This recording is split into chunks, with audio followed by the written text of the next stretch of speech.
Triple R అంటే మీరు work చేస్తున్నప్పుడు రాజమౌళి గారితో మీ తాలూకు ఎక్స్పీరియన్స్ ఎట్లా ఉండేదండి? చాలాసార్లు చెప్పాను సార్. ఫస్ట్ నన్ను భయపెట్టారండి.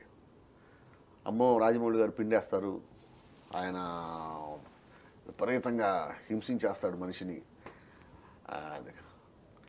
అయిదని చెప్పారు. కానీ నాకు తెలిసినంత సార్ నా కెరీర్లో అంత హాయిగా ఇంకెక్కడా లేదు సార్. అంతేనా?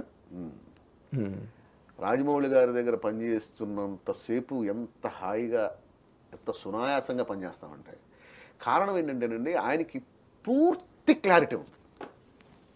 అఫ్కోర్స్ ఏం కావాలి, ఎంత కావాలి, ఎక్కడ డైలాగ్ హైలైట్ అవ్వాలి, ఎక్కడ ఆర్ఆర్ హైలైట్ అవ్వాలి, ఎక్కడ సైలెన్స్ హైలైట్ అవ్వాలి. ఇది తెలిసిన వాడే డైరెక్టర్ అండి.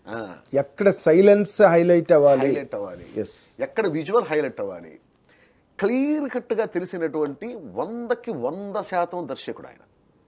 అంత క్లారిటీ ఉన్న ఆయన దగ్గర పనిచేయడానికి మనం ఇబ్బంది పడుతున్నాం అంటే మన క్లారిటీ లేదని అర్థం.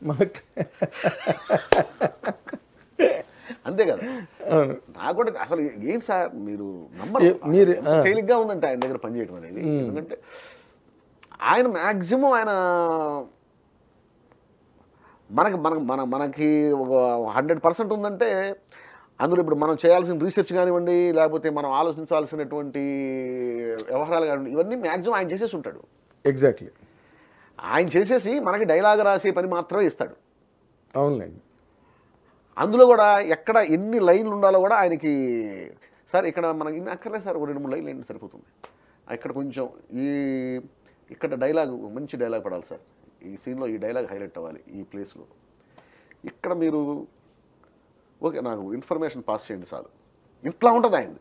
ఓకే ఇక్కడ ఇన్ఫర్మేషన్ పాస్ చేయండి సరిపోతుంది నాకు. ఇక్కడ నాకు హైలైట్ అవ్వాల్సింది డైలాగ్ కాదు, ఇక్కడ హైలైట్ అవ్వాల్సింది ఆర్ఆర్ హైలైట్ అవ్వాలి, లేదనుకుంటే ఇక్కడ నాకు సైలెన్స్ హైలైట్ అవ్వాలి. అసలు ఇక్కడ మీరు ఆర్ఆర్ లేదు, డైలాగ్ లేదు, సైలెన్స్.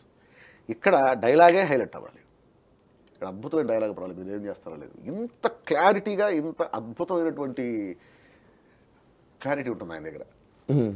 అంటే ఏ టెక్నీషియన్కైనా ఆయన దగ్గర పనిచేయడం చాలా తేలికండి, చాలా తేలిక. నాట్ ఓన్లీ డైలాగ్ రైటర్, ఏ టెక్నీషియన్కైనా సరే అదే ప్రతి క్రాఫ్ట్లోని మొత్తం పని అంతా చేసి లాస్ట్ బిట్ ఏదైతుందో అది వాళ్ళకి అప్పు చెప్తున్నాడు అంతే.